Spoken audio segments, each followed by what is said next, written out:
guys, SamTama's runs here. One of my friends, Eric, asked me for some tips on what to do if you are out of shape and you really want to get into running. So I have like 4 to 5 tips or advice. I mean, first and foremost, I think what's most important is that running is actually relatively easy. You know, you left foot, right foot, and then you just keep on moving. So, I mean, as long as you get that down, that as long as your legs are moving, no matter how fast, how slow you're moving, you're running. So that's the first most important part. I think the second most important part, like that when you want to start getting into running, is make sure you stretch. So make sure you do all your stretching, stretch your groin out, stretch your arms, stretch your quads, do some warm-ups, and make sure you have some good running shoes. I mean, I'm using my Enda shoes right now, but make sure you have a good pair of running shoes.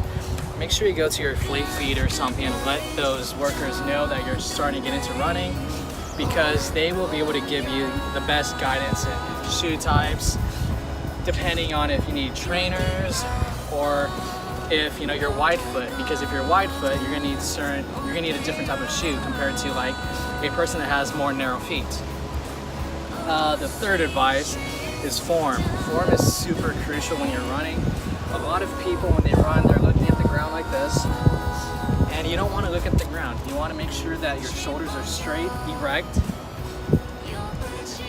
and you're kind of leaning forward. You see that we're kind of leaning forward?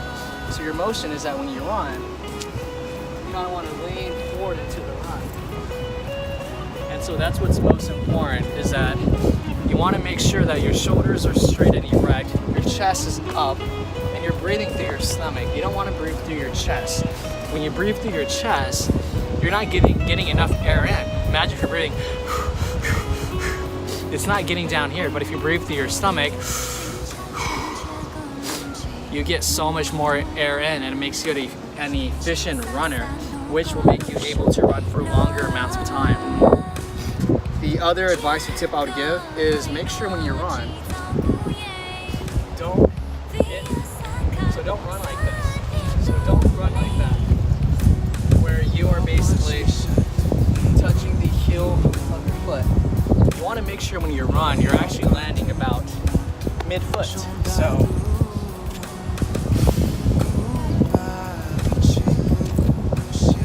you want to make sure you're landing about mid-foot. And because the reason why is because 1, it's more efficient. 2, it takes a toll away from your ankles. A lot of my friends have had ankle injuries. I mean, not ankle injuries, knee injuries or knee pain.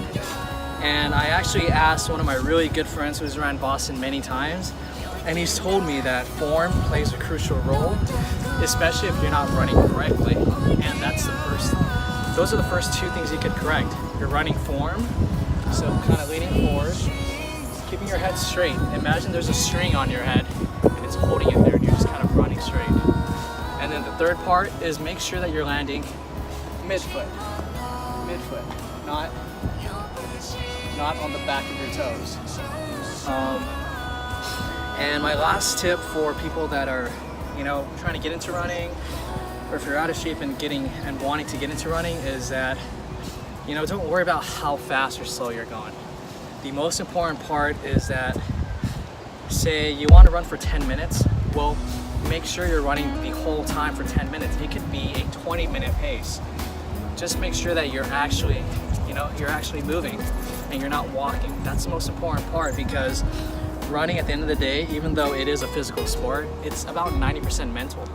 And if you can tell yourself that you can do it, you can do it. So just remember that.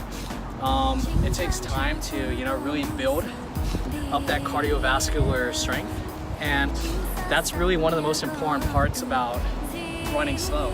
Running slow is actually really good because it allows you to actually develop that cardiovascular strength compared to when you're just running full speed all the time. So just remember that. Running slow is great. Not only does it boost your confidence, it builds cardiovascular strength.